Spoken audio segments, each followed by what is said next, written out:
Hər vaxt xeyir olsun dəyərli izləyicilərimiz. Hazırda biz qızıla baxırıq. Yəni dünən bildiyiniz kimi, qızıl sürətlə yuxarı doğru istiqamətlə davam etdirdi. Yəni gün açılandan gün sonuna qədər, yəni 200 dollarlar bir yüksəliş oldu. Mükəmməl bir nəticə oldu və biz bunu Siqnal kanalında paylaşmışdıq.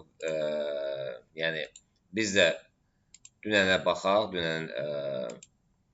dünən ayın 19-u nələr baş verdi? Yəni dünən ayın 19-u biz əməliyyatlarımızı bağladıq və yüksək gəlirlərlə nəticələndi.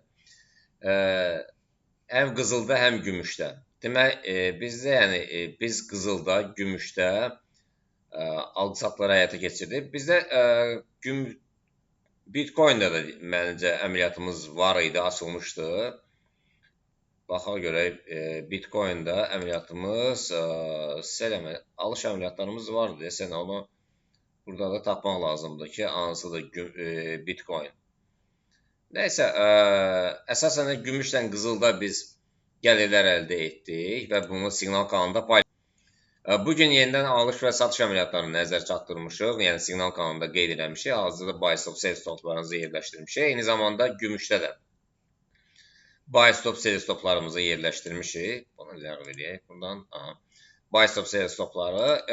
Bitcoin'də hədəf olaraq, yəni yuxarı hədəfi 76, 300-lər, 500-lərdir. Yəni səhər saatlarının dünən Bitcoin'də sürətlə yuxarı doğru istiqamət davam etdirir. Biz Siqnal kanalında yazmışdıq alış əməliyyatlarını. Neftdə də alış əməliyyatlarını yazmışdıq. Yəni mükəmməl nəticə verib, bu gün səhər saatlarına qalxdı. Dünən rolikdə funt dollar, euro dollar haqqında yəni sırağa gün danışmışdıq. Yəni hədəflərini müəyyən etmişdik. Bu hədəflərdən yuxarı doğru istiqamətlə davam etdirir. Yəni bu gedişlə hara qədər gedə bilər? Yəni hazırda hədəf nədir? Bir çoxlar üçün maraqlıdır.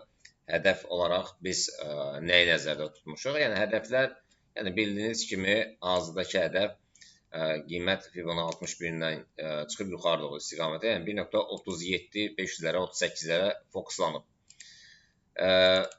Evro dollar rəqabətinə gəldikdə isə, evro dollar rəqabəti də yuxarı doğru istiqamətlə davam etdirir. Yəni hədəf olaraq 1.17, 600-lərə, 1.18-lərə hədəflənir.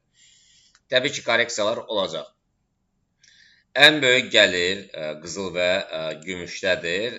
Stabil gəlirlər isə funt dollar və euro dollardır. Bitcoin də yəni sürətli hərəkət edir.